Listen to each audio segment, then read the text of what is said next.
Hello, I'm Senator Bob Huff. This is my capital comment for the week of October 10th, 2016. Now, you may be wondering why I haven't been sending these out regularly like I usually do. Well, we've been out of session since the end of August. And so during the fall, we come up to Sacramento periodically for meetings and other things, and that happened to be up here today, and thought I would tape something to give you a little update, particularly the legislation that has been signed or vetoed. Now, the deadline that the governor had to either sign or veto is come and gone, but his action, or inaction in some cases, will put a wrap on my final 2-year legislative session as your state senator. As with every bill signing period, there are some accomplishments to celebrate and, of course, disappointments. First, the good news. The governor chose to sign my legislation, which is aimed at going after the demand side of human trafficking.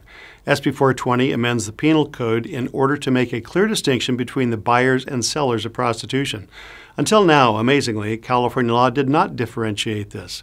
SB 420 separates out the buyers from sellers of prostitution in the penal code, which is an important distinction to make, as this state has made a clear shift in how we handle the growing problem of children enslaved in prostitution.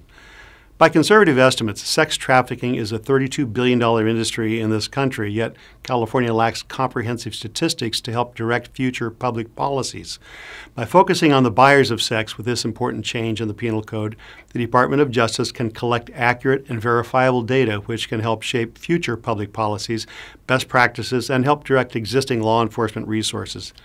Another public safety measure of mine also earned the governor's signature. SB 819 bans the sale of powdered alcohol, or palcohol, which makes California the 34th state to ban or restrict the sale of this potentially dangerous product. California is already the largest alcohol market in the United States and suffers the most alcohol-related harm. Youth binge drinking and alcohol-related deaths are already at epidemic levels in this state. We don't need to make this problem worse by allowing the sale of freeze-dried alcohol. My work to amend and simplify California's education code also met with the governor's signature on SB 1211. This is the third bill I've introduced to remove old language from our education code and make it easier for schools to understand, and the third time the governor has signed it into law. With this third bill, I've been able to eliminate 60 sections of old, needless code and at the same time simplify the education code for local school boards.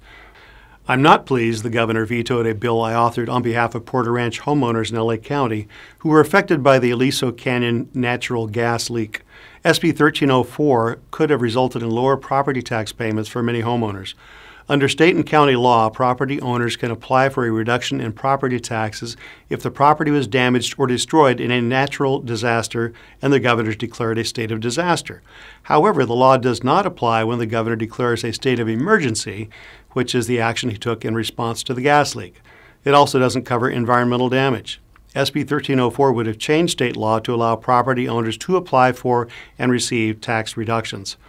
As always, I'd like to hear your thoughts about what's going on and what the governor signed or didn't sign. I love your feedback, your email. You can always leave a comment on my Facebook page. Thanks for joining me. I'm Senator Bob Huff.